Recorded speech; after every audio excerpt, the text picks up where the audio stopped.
Hey, it says we're live. This is the very first live episode of you and me And doing we're live on coverage. YouTube. There we Yeah. go. I'm gonna go ahead and before anyone gets in here, I'm gonna go ahead and tweet it out and put it on Buffer and all that good stuff. Um, Nice.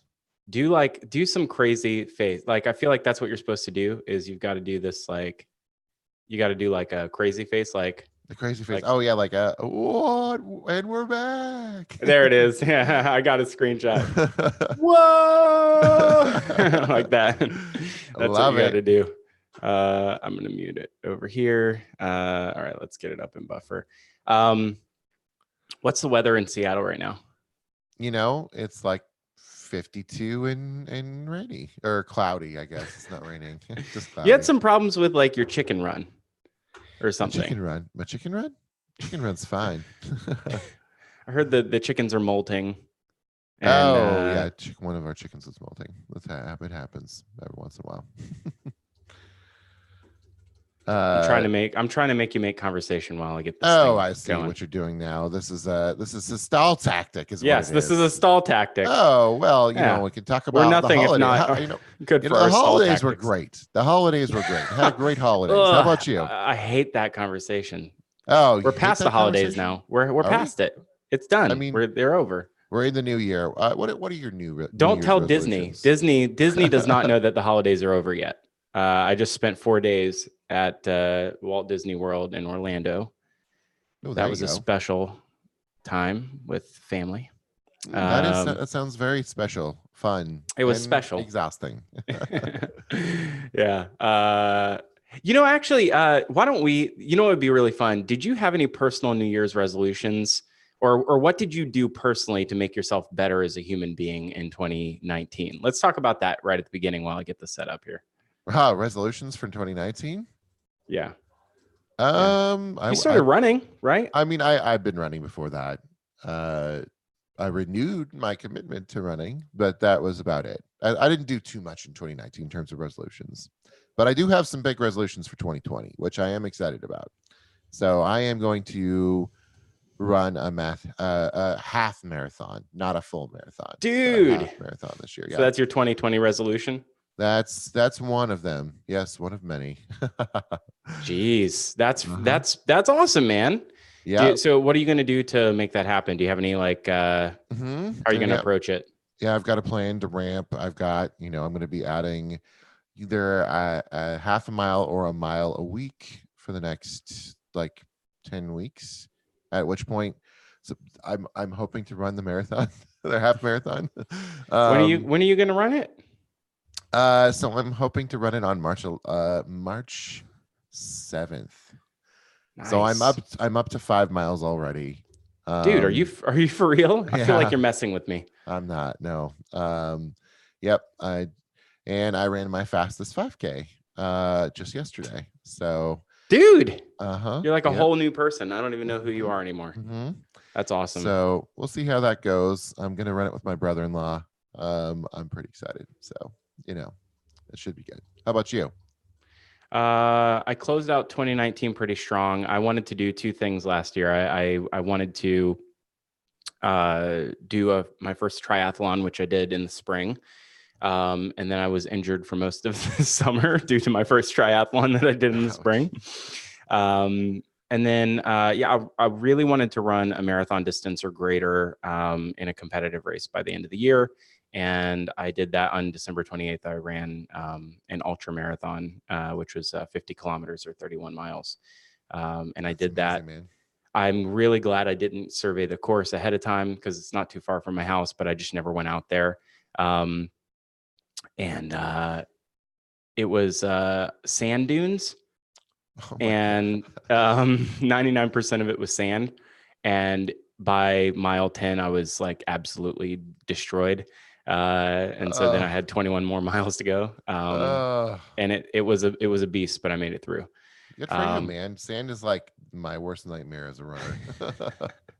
it's really, really, truly awful. Um, they say like this, uh, uh,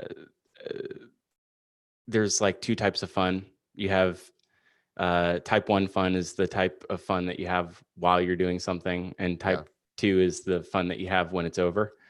it was a lot of type 2 fun. Yeah, it Type 2 was, fun, title of this episode. yeah. All right, this is going out now.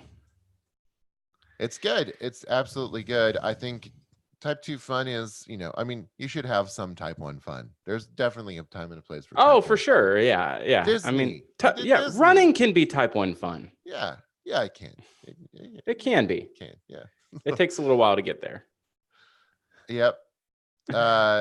But I think, retailers and brands this year, they probably also are feeling this way about type 1 versus type 2. You can enjoy immediate growth in sales in the moment, It's or true. you can build a strategy for the You know long. what? Like that's a really great way to start.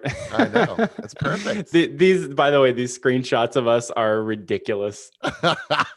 They're ridiculous. We're Perfect. full on like that's just sad now. This is what we've come to. Okay.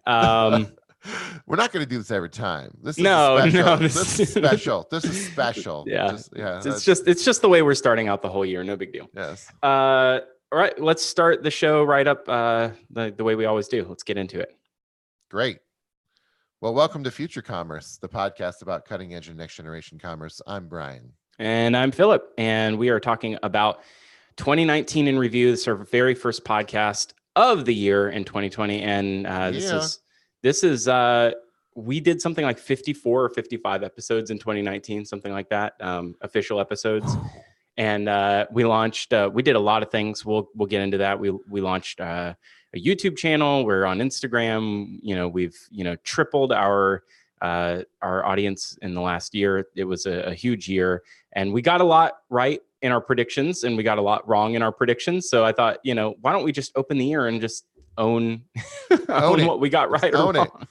And let's just look at 2019 in review. I think for most people, and by all accounts, it was a pretty stellar year for e-commerce and for retail in general.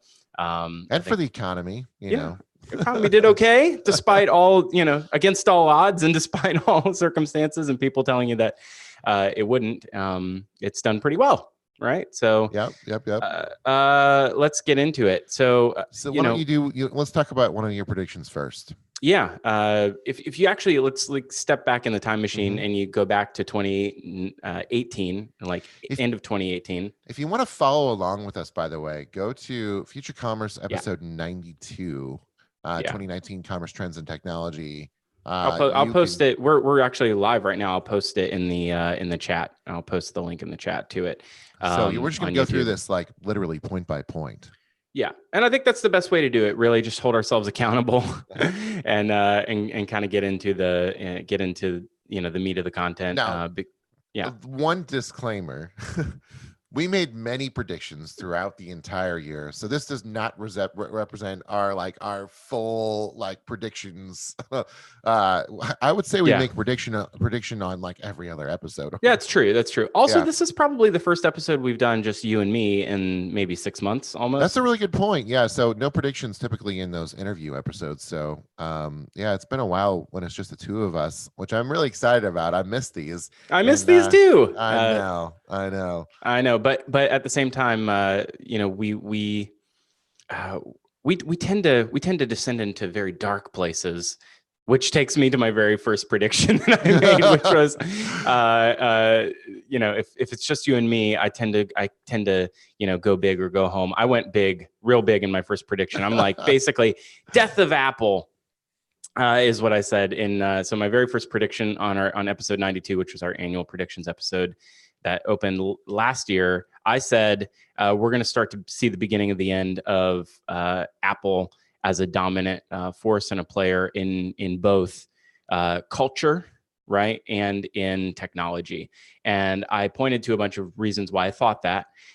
In no way was I saying that it would, and if you go to listen to the episode, because I actually did, in no way was I saying that was going to happen in 2019, but I said that in 10 years' time, we would look back and say 2019 was the year that it started to turn the other way. Yeah. Now, I'll have to say, I think I'm wrong here because there's a few things that they did that I felt like were really right moves. this year. And I think probably the biggest of which were all of their investments they made in healthcare, which I know you're a big fan of. Yes, huge fan of. I think that the future of Apple is healthcare, and we're going to continue to see improvements out of them in this area.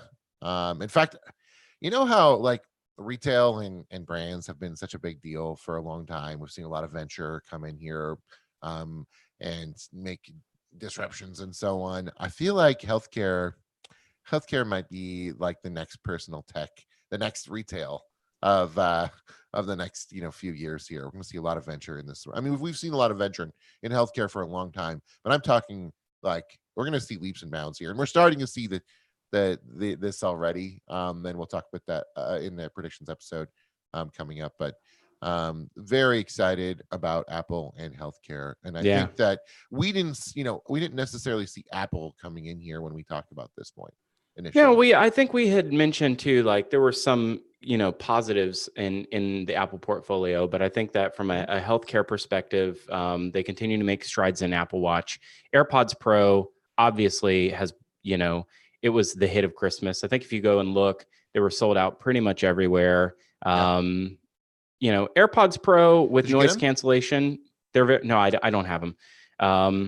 I will say that I am considering moving to Apple. I've had a Pixel for the longest time. I'm considering moving to Apple, which is, would be my first Apple smartphone in 10 years, although I have Apple everything else.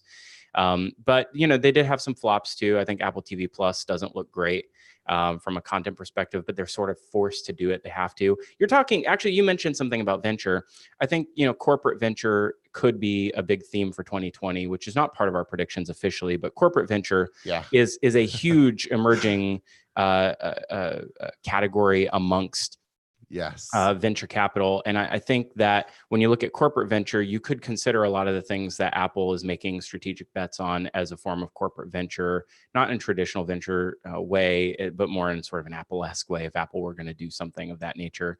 But anyway, I think it's really important to say that there are features that they're rolling back, Face ID, it seems like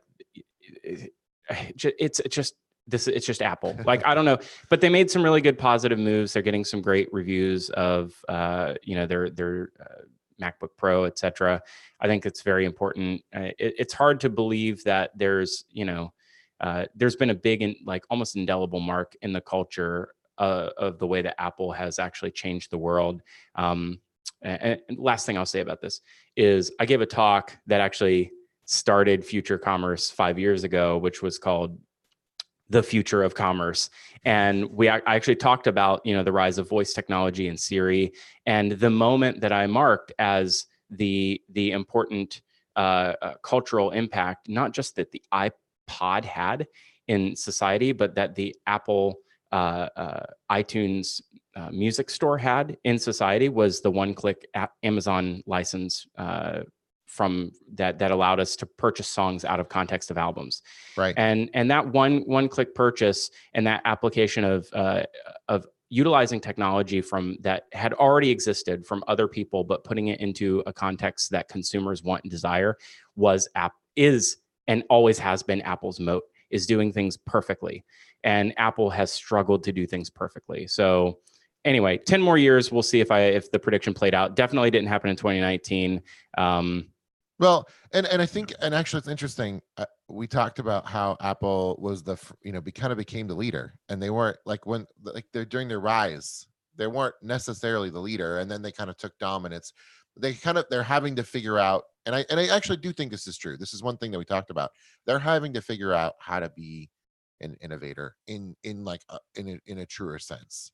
And so when they're stepping into healthcare and they're like putting an EKG device into their watch, and they're the first ones to do that out of anyone, and they're doing Face ID, and the first ones to do that out of anyone, it's really hard to be perfect when you're the first.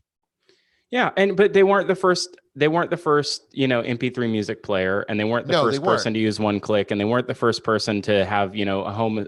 But they were the first to have an assistant on the phone, right? And that was all during sort of their rise. If I guess what I'm saying is, Right. Now that they're at the top, when you're at the top, like your strategy has to change a little bit. So Yeah. Well, we talked a lot about things we got wrong. You got one very right. Let's shift gears. What was your first prediction of that episode? So my first prediction of that episode, actually, this is sort of a co-prediction, I think. The next one, which was the end of boring retail. And I think we both talked about this at length. I think that, you know, well, this is more of your prediction, I think, that you've got here. I don't know. No, But I think this was yours. I think we took turns. I think this was yours, and I added some color. Yeah. Yeah. No, we both talked about this at length, but because the retail apocalypse was in full swing. Well, because Coresight, remember, made the something like, what was it? Some dastardly number, which, by the way, nobody's touting anymore, right? Well, they aren't. Although this was, again, like the most store closings out of any year this past year in 2019, and so it's not the retail apocalypse. This has been talked about ad nauseum. It's just a transformation in retail. Like, we're getting rid of the boring middle. This is our prediction was dead on. Like the boring. It's not that retail's actually doing poorly. Retail's fine, but there's a whole bunch of stuff out there that's in retail that just needs to go away because it wasn't good. It was boring. It was not exciting. It was difficult to use. It was clunky. I think about, Payless Shoes and Dress Barn and others that have gone through struggles, and it's not the kind of shopping experience I wanted. I can tell you that right now. It's not the kind of shopping experience that a lot of people wanted. And when people are making those kinds of purchases, they want something more convenient now. When they're making a down market purchase, they want something that's more convenient. So down market. When you say down market, you mean off price. Off price, right? Yep. Mm-hmm. Yeah, I'm. My understanding has shifted here because this idea of boring retail. How do you make, is Aldi boring? Like the question is that the people in Aldi for sure, yeah, like. But they don't have AR and VR in the store, right? No. And they don't have. What does boring mean? Like that's the thing that I need to. That's the thing that I think we need to recontextualize. That I think we came into a better understanding of this year is that the brands or the retail, broad retail that is thriving, that is low price or off price, is not necessarily thriving because of technology or engagement experience or stellar social, right? Right. Or even brand voice. It's because they're delivering they're delivering higher than average quality and a decidedly more up market experience at a lower price. And that I think is due to a maturing understanding of the boring middle is not just people don't want to shop at boring stores. I think it's that we've had 12 years of economic growth and people are actually growing out of middle class into higher earning wages, and that the people who aren't experiencing that are receiving trickle down benefit of things like Toast and Shopify POS. And the world is changing to allow smaller, more regional stores and brands to have better technology. So the lower off-price stores and local mom and pops are better able to compete with upmarket experiences, which leaves things that are in the quote boring middle, like most Walmarts, it leaves them without a real audience. And that means that they have to mature and change. And that's why I think that when we make our new predictions episode, things like curbside pickup and grocery delivery are so compelling because they help penetrate into an upmarket audience. But we can get away from that. I think this boring middle thing, though, is because we have a disappearing middle class, and boring middle isn't really for anybody anymore. You either haven't grown into middle class in the last 12 years, or you grew out of middle class. There's very few in the middle anymore. Interesting. Yeah, that's a really interesting point. I would argue that we still have a pretty. There's still a decent amount of middle class out there, but it's shrinking. It's shrinking. Statistically, it's shrinking. Yeah, it is shrinking. It is shrinking, and the way that people are purchasing are different. So, like, Walmart's had a great year as well. I wouldn't put them necessarily in the boring middle, but the way Walmart used to be, I would put in the boring middle.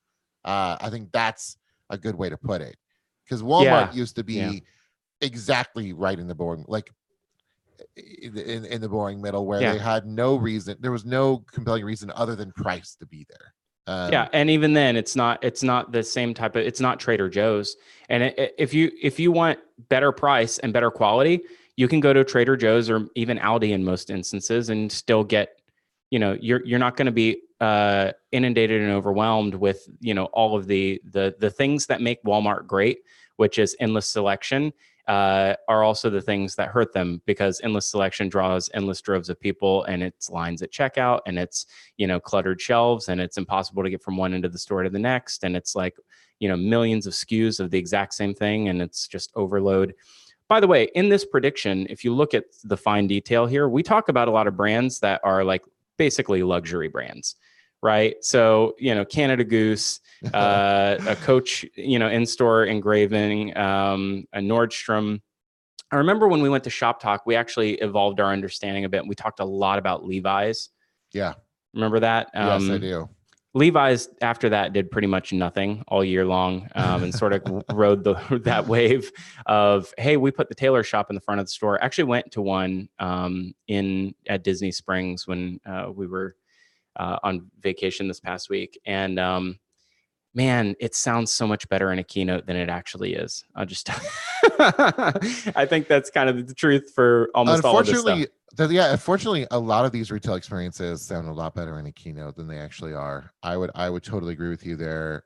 And there are a few exceptions to this. Like we just did a nice little shopping trip recently in Las Vegas. You and I were on one with our friend Tony, and I thought we were at, was it the Crystals? No, we were at the Plaza Shops. The Plaza Shops, that's right. And we visited at the Wynn in Las Vegas.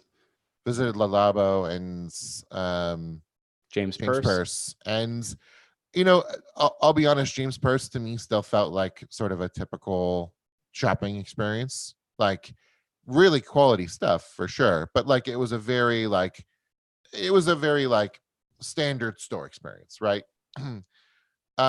Great, it was a good one. Great knowledgeable associates. The service, I know where you're trying to go. Just to cap it off, was very few other stores you can walk in and say, give me one of everything in a dressing room.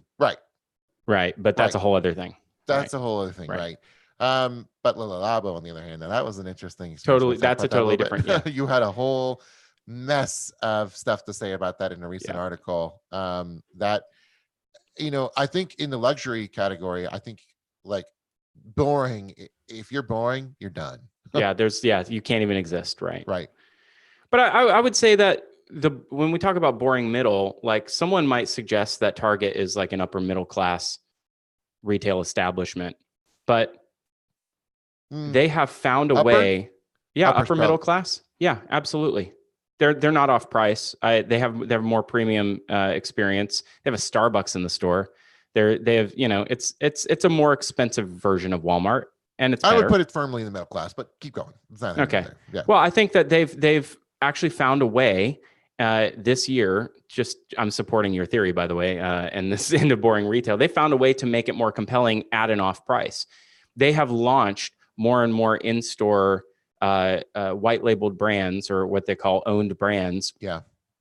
This year than any year prior. And they were known for designer collaborations already. And they were already known for working with Michael Graves and working with Lily Pulitzer. And they were already known for collaborations with designers. This put them this year to take the reins themselves and create their own in-store brands that have that millennial aesthetic, right? The Brooklyn design aesthetic. Yep. And they look like brands that, if you could be fooled as a consumer to thinking that these are just brand new brands that you'd never heard of before, but Goodfellow and Co. and Smartly are not actually, and Good and Gather, they're not. They're Target owned brands. And that is what led Target to a banner year. And Walmart is abandoning the direct-to-consumer owned brand strategy. They acquired a bunch. So what if you want to tie these two things together, I think that there is a through line amongst these predictions, which is you really can't acquire culture, right? You have to Yeah. develop it from within, and that's the real differentiator. It's really hard to acquire bonobos and then say, okay, we have the direct to consumer thing nailed as Walmart. You have to grow it from within, and that's what actually resonates with the consumer in a strong way. Also, Smartly, to go back to the off price thing, Smartly is a $2 and under price point for personal care Right. products and bathroom products. So and it looks beautiful, and they're great products. I buy them myself. So yeah. Yeah, it's interesting. No, I love it. And I think Target's done I think you're right. Like Target is a perfect example of like taking itself out of the boring middle. Like, cause I would have put Target into the boring middle a couple years ago, a few years ago, Yeah. and moving itself into like the branded middle, if you will. Yeah. Like But the story, the branded middle. the I storied middle, like whatever it yeah. is, the storied middle, the branded middle, like that is where they have landed now. And I Yeah. think so good, good on them. Like that was a really smart move. Also, Target seems more committed to ethical practices in terms of sourcing. We recently bought a rug from Target, and I forget the certification that they gave it, but they had a whole video on like how the people that made the rug fairly compensated, what kind of a factory it came from, how it was made. It was really cool, and it made me really happy about buying that rug from Target, like better than buying it from somewhere else. Definitely. If it, we might look back in 10 years and say that between, venture capital and no code, we had sort of an interesting magical moment of a lot of entrepreneurs who probably 15 years ago would have started tech businesses, started retail brands, Yes. and they were able to pretty easily and pretty quickly because the infrastructure was there, the logistics were there, things like Shopify, like you could get up and running pretty quickly. If you had some sort of a design aesthetic as a founder, you could probably bring it all together. What we might look back in 10 years and say is it was a really magical time to teach, to capture the consumer mindset around and get consumer attention around what beautiful design and what story can do to things that are really truly, only valuable and profitable as in-house brands. And we've taught CPG how to do it now. Totally. We repurposed a bunch of venture capital to teach big CPG how to, how to get away from how to break off the rust, from Yes. the way that No, they it's a were really doing things for interesting 20 point. years. It's a really interesting point. And I like your point about this. This is a really interesting point. It's a reflection probably on the past few years, I would say. But the point is that in the past, we've seen a lot of tech startups happen and a lot of money made that way. And I think that it kind of peaked out, slowed down a little bit, right? And what we've seen recently is people realize that by applying tech, you could make a lot more money. There's a monetary way, like there's a way to monetize that. Yeah. Right? There's a multiplier on how much money you can raise, or how you can wave a banner and say, "Oh, well, we have this We gimmicky sell feature." stuff. Like, Yeah. exactly. Like we can make money that way. There's a way for people to actually make money on this. And so, yeah, I love that thought and that's reflection. Well, in some ways, we've already touched on the next one, which was that Amazon has to compete now. It enjoyed a pretty long head start in every way. They've even gone so far as this year alone. I think we talked about it with Kiri Masters on the show. All the things that Amazon has done have grown many channels within its own owned audience, and they've along the way this year they've tried very hard to say, well, marketplace still makes up the majority of our our sales. It's not just Amazon brands or Amazon technology that gets pushed, but Prime Day, they're doing their own QVC style shows, and they've created their own sales holiday. At the same time, like as much as Amazon might be doing right, they've had some pretty big flops this year, and we said we called it the year of Walmart. I think we got it wrong. It was probably the year of Target. Especially since so many people left Walmart. Like we had a lot of departure from Walmart in the. It's true, but they did great. They did great. I think there's a point here. Actually, you're right. I think that what we should have called. So actually, I think I realized what we did. You took 2 predictions, then I took 2 predictions. That's how. Is that what happened? Yes, okay, so this is yours. This was mine. Okay. Yeah, definitely mine. This was that. I was like, this is the year that Amazon has to compete, and this is going to be the year of Walmart. And I think you're absolutely right. It wasn't just the year of Walmart. It was the year of other large, classic CPG, or not CPG, but retailers. Large retailers that were able to look at Amazon and say, actually, we have the ability to do that. And, even Best Buy, which, it's been, they've sort of lagged behind. They've struggled. Yeah, they've struggled for some time, but they're doing great. They've done some interesting things. And so basically this was the year of big retailers other than Amazon. Of course, Amazon still had a great year, but this was the year. And I think we correctly called this, that they saw for the first time slowing. Like they saw some slowing. And so, well, and you know what? And by the way, we haven't said this before, but if you want deep prediction, or if you want deep analysis of quarterly earnings and stuff like that, go listen to Jason and Scott. Absolutely. We don't do that. So you're just going to get what we think. But if you want some, if you want some deep analysis of quarterly earnings and strategy from a big retail perspective, go listen to someone else. But at the same time, like, what we're saying has some merit, and it really is true. And I'm sorry to cut you off there, but I had to get that little jab in. It's like, we're enthusiasts and we love this stuff as much as anybody, and we could talk about it all day long. But you're not going to get research level analysis on quarter to quarter earnings. We don't read those tea leaves. No, we will. We have some awesome research happening right now, but no, we do. But it's not this. It's not in that way. Not quarterly earnings. Yeah, just wait. Give it a week. You guys are going to be blown away by some of the stuff we're doing. We don't need to toot that horn. Yeah. But by all accounts, Walmart had a little bit of pullback on its .com sales. Walmart, I think they sold off ModCloth this year. They did. Yes. Their head of direct to consumer is left. Amazon has a great strategy that they're continuing to execute against. Walmart seems to be spinning a little bit on how it's going to compete against Target. I think Walmart was poised at the beginning of 2019 to take on Amazon. Now I'm not so sure. Well, I don't think that's like I think that the actual threat was Target, not Amazon. I don't know. I feel like Amazon actually, because Walmart has a marketplace, Target does not. Like Walmart was definitely ready to punch up in a big way, but Amazon did something. Amazon did something very, very compelling this year, which is they took over last mile delivery. Right. And by not a small margin, 50% of last mile delivery is happening by Amazon delivery drivers themselves now. That is mind blowing. And what and of course, this is just representative of what Amazon's always done, which is, take over stuff. They're like, well, but you know what? They keep doing it better.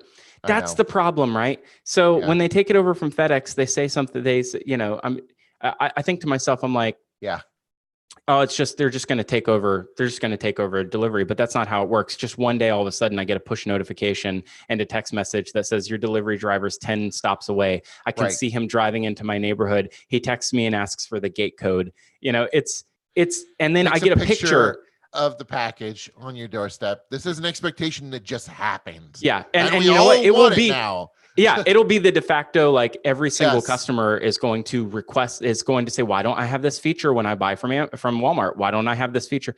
And at the same time, Walmart has, I think, rightfully decided that their strength is in their, physical retail store presence. And they do need the website, but the website is driving in-store engagement like grocery pickup. And when we talk about our 2020 predictions on our next episode, we're going to talk about things like ghost kitchens. We're going to talk about things like, curbside pickup, and we're going to talk about in-home delivery. And those are the things that I think will actually create new category for Walmart to be able to, if Walmart doubles down there, all bets are off, because Amazon, even with Whole Foods, I don't think can provide anywhere near the retail footprint at this point. Right. At this point. Yeah. At Yep, this point. Yep. But a lot can change in a year. As we've seen in the past. Let's so keep here's moving. the next prediction. As retail shifts, higher wages for changing labor force, which absolutely came true. We saw wages rise, not just at the top end, actually, but we saw wages rise at the bottom as well. And we're seeing a lot of movement towards even raising our minimum wage now, federally. I could see that happening coming up here. It hasn't happened in a long time. Well, there's 21 states, had minimum wage increases in 2019, according to CNBC. So, that definitely is part of it. Yeah.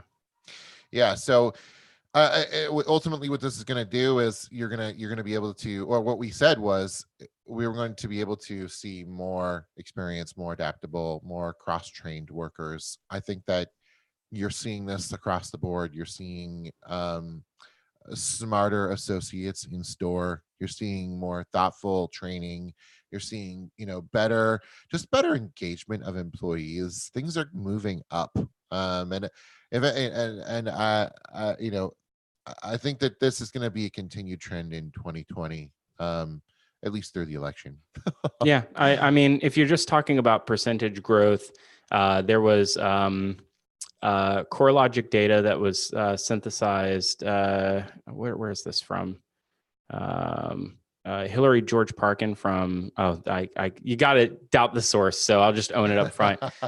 This is Footwear News. Who even knows how this is one of those, like, someone like me hired someone in PR to get some retail trade to pick up this story that never, went anywhere. So, but, okay. So it's synthesized from CoreLogic data, and the first version of this report came through Glassdoor in hiring trends. But it looks like in 2019, we see the Labor Department says that the bottom 25% of earners saw their pay increase at a higher rate or a faster rate than higher income workers over the past year. Places like in San Francisco, where there was almost a 6% increase in wage growth. And so, yeah, like you are seeing across the board, just not even just in minimum wage change cities. Like it's very interesting. Places like Houston are steady, but places like Atlanta are growing. And I think, as people, go ahead. And get this, like, this is from the Atlantic in October. And this is by Derek Thompson, who I think does some pretty great work. He talks about, he's like, so let's play a game of wish casting. Imagine a world where wage growth was truly stagnant only for workers in high wage industries such as medicine and consulting.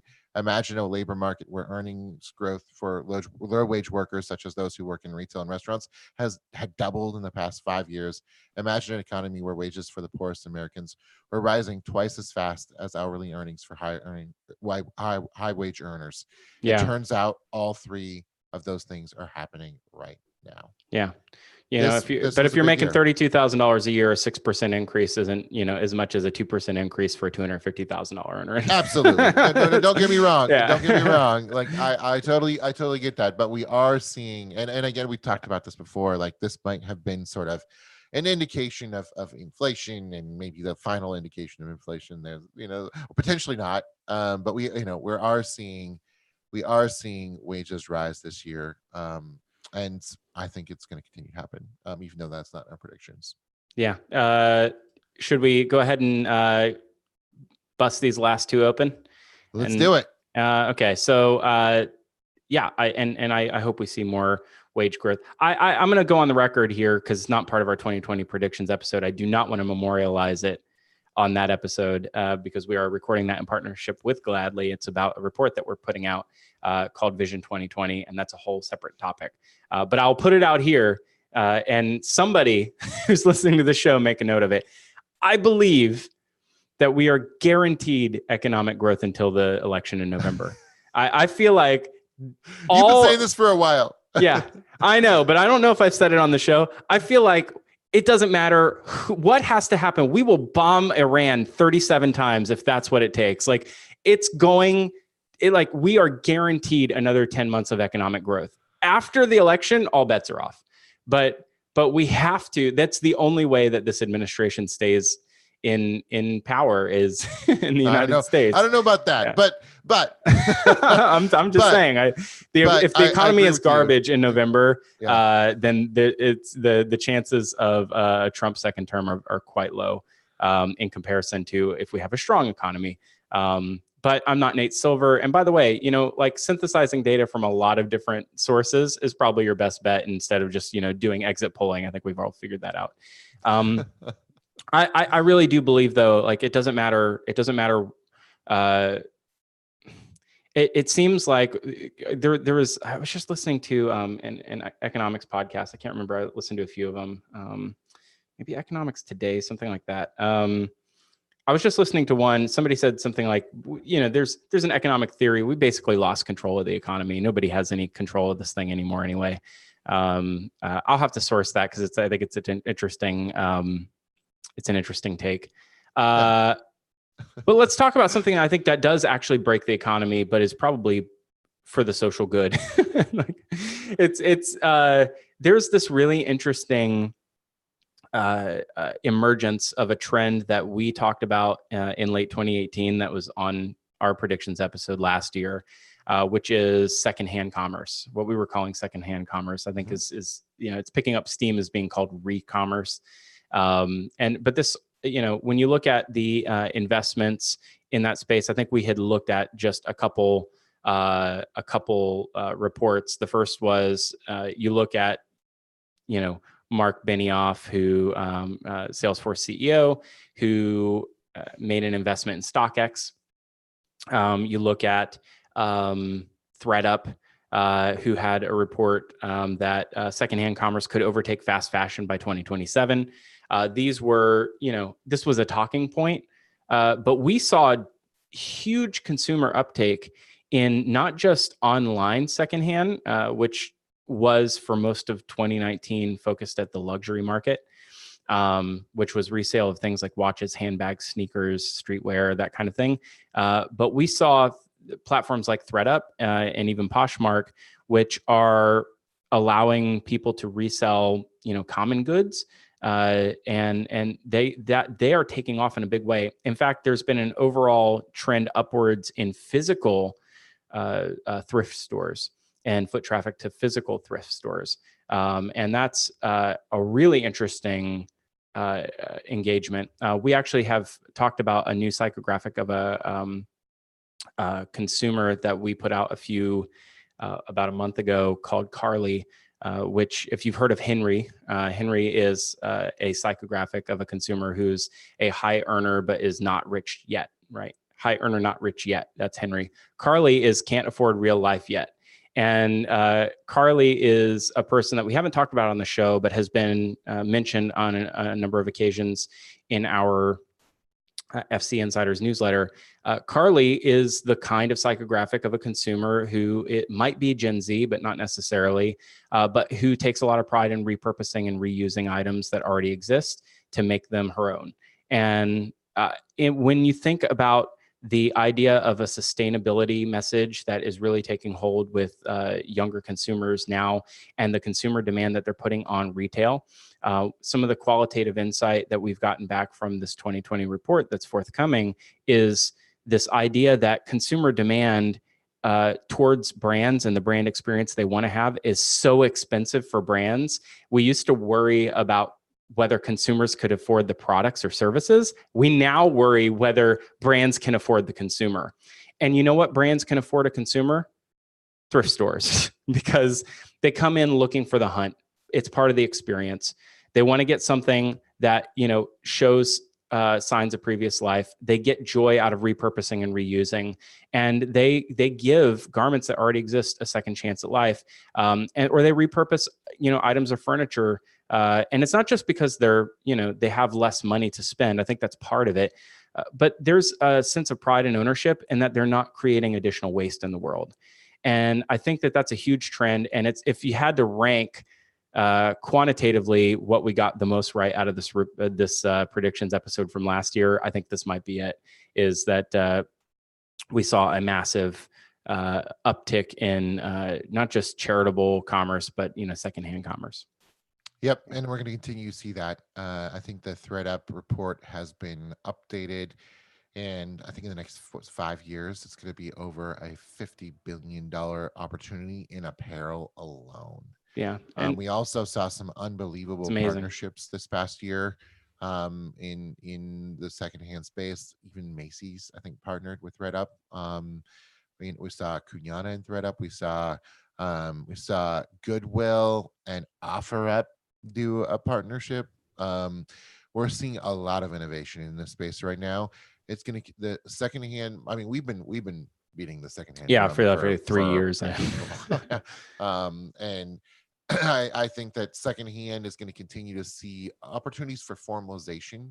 Markets that were sort of off books before are going to continue to become on books, and there's going to be more fair prices and more controlled and more thoughtful ways of approaching the secondhand market.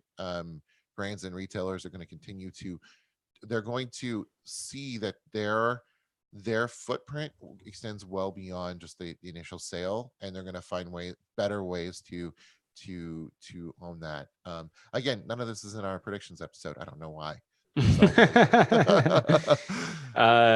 Yeah, there was a Bloomberg article saying that used stuff is the next big trend in Christmas shopping, which I kind of love that I love that take just on its own. It's the best headline ever. Merry Christmas. Here's, a piece of garbage that I found. But I think that when you do think of, especially around, luxury goods that might be more durable, right?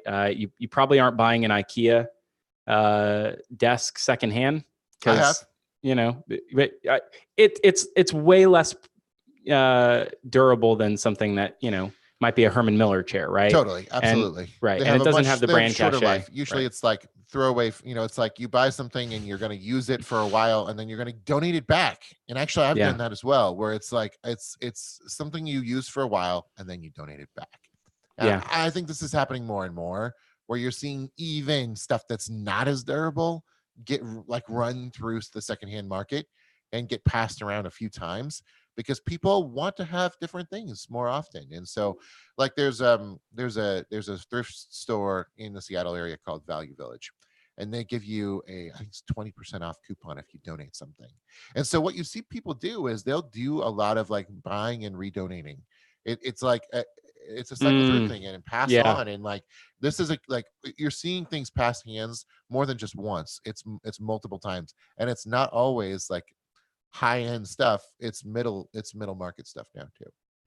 Yeah, it's interesting. All right, this last one was sort of an oddball that we threw out there, which I might take a different take on here. But the idea is that retail space being repurposed as sort of building entire planned communities around the idea of transportation or around public space.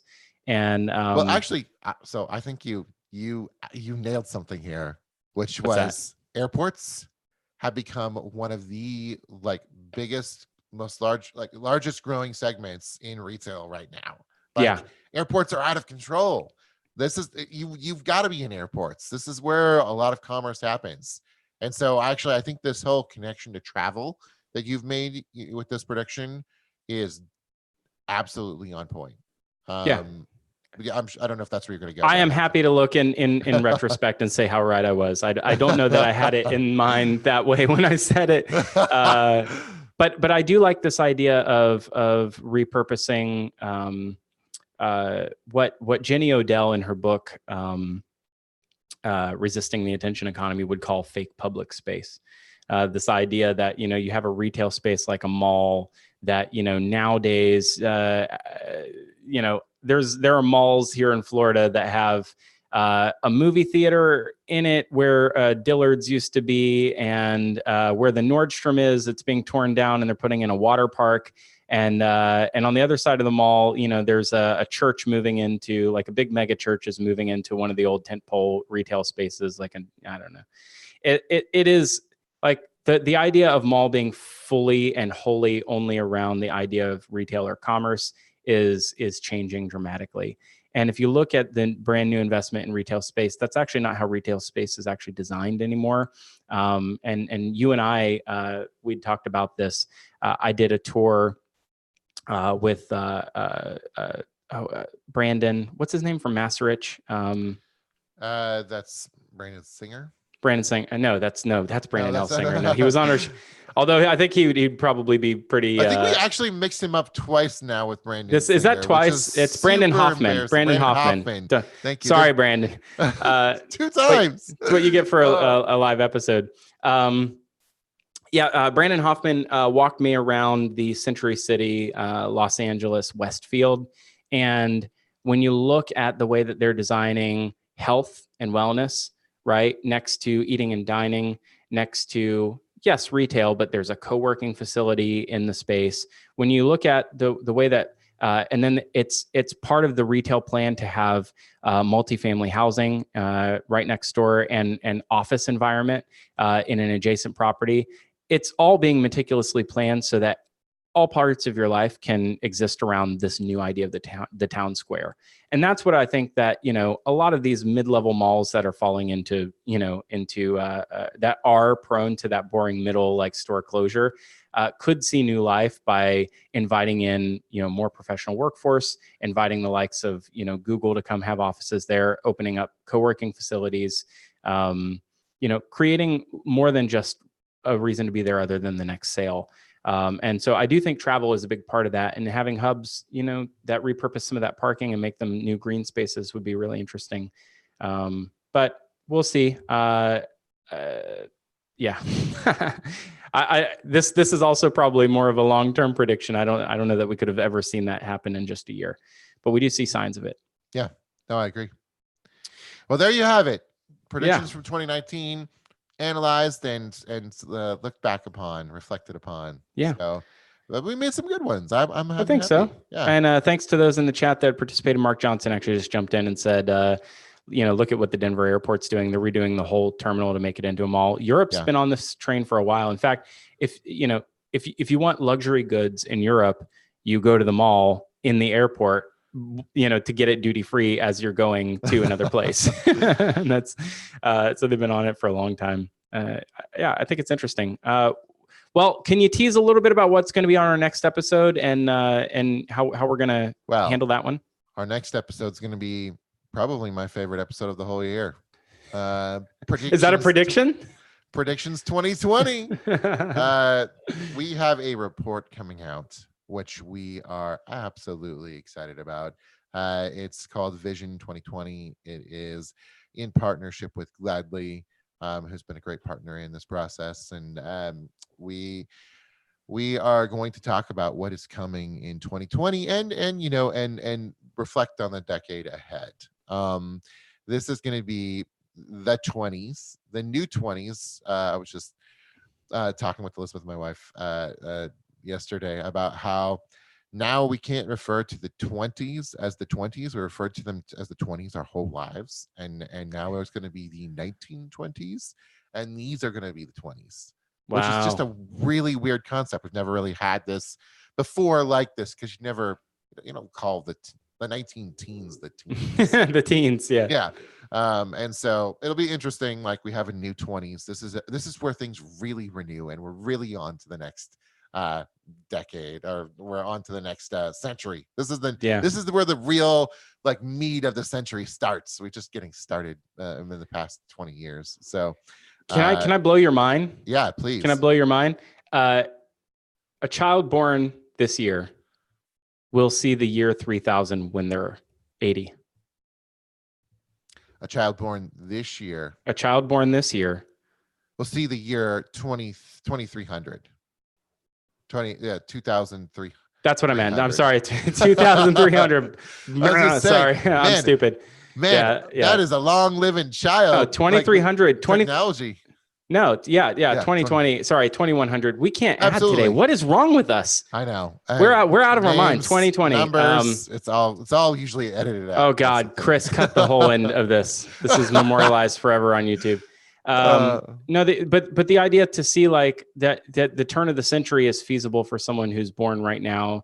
We just went through a turn of the century. It's kind of an incredible thing to think about, like the length of a generation, it's and crazy. Yeah. what life could be like. Last thought.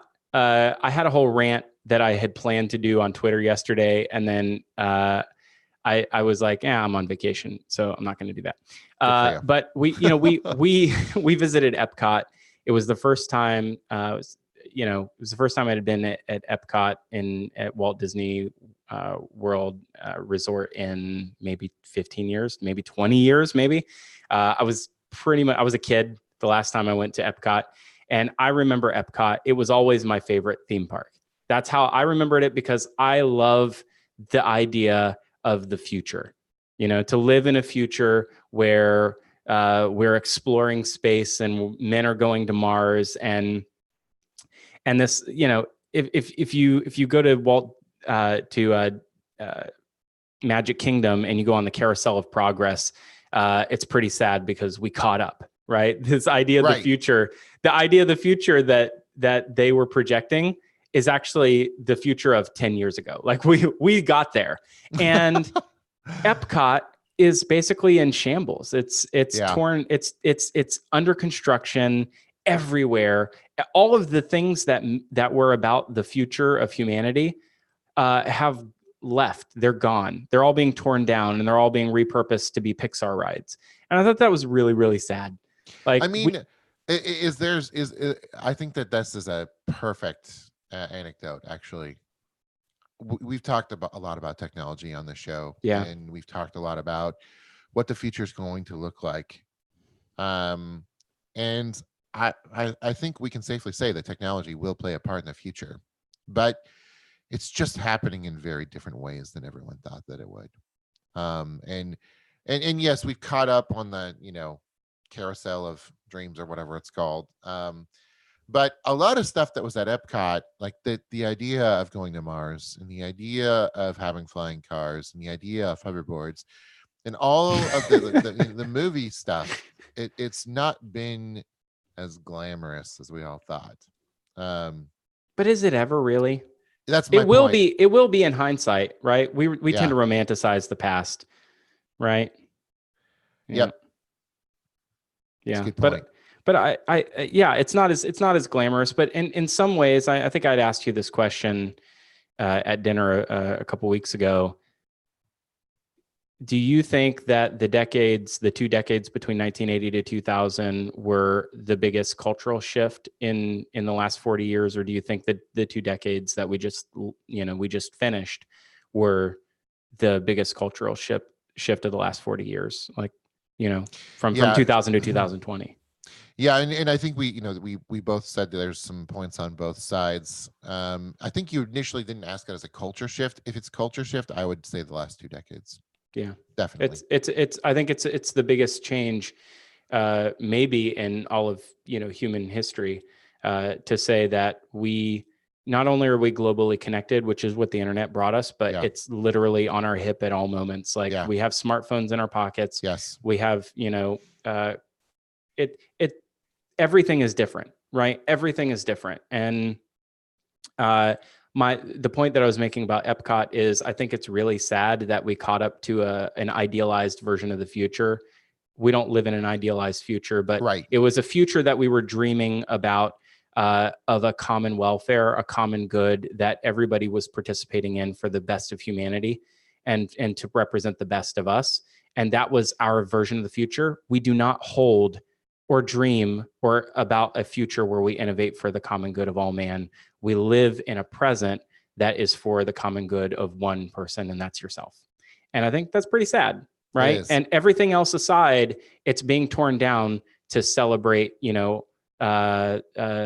mythology, and which is fun and it's exciting. And I love Pixar stories, and I love me some Captain America and Avengers, and I love that stuff. But we have a lot of that in our culture.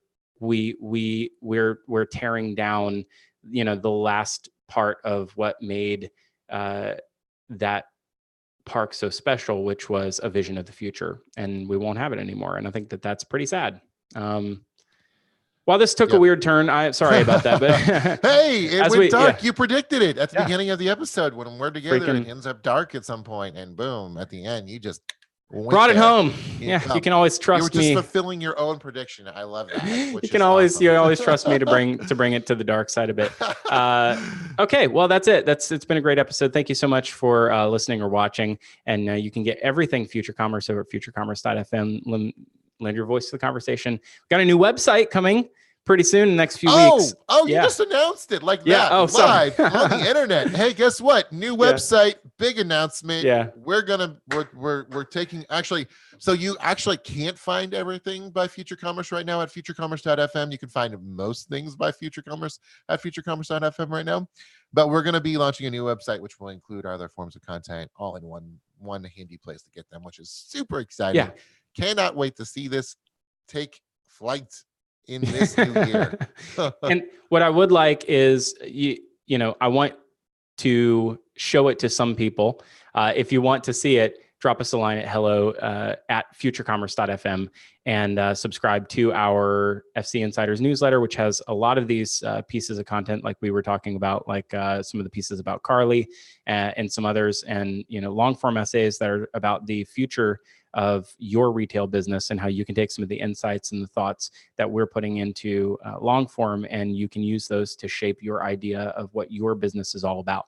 And you can actually take it and really apply it to the way that you're apply it into your business in a way that is meaningful for your customers, because it's what your customers care about. And I think that's what we all care about, is helping you grow. And that's it. We love that you spent a little bit of time with us. Thank you so much for listening, and we'll see you on the other side of 2020. Bye. Bye. How do you turn this thing off?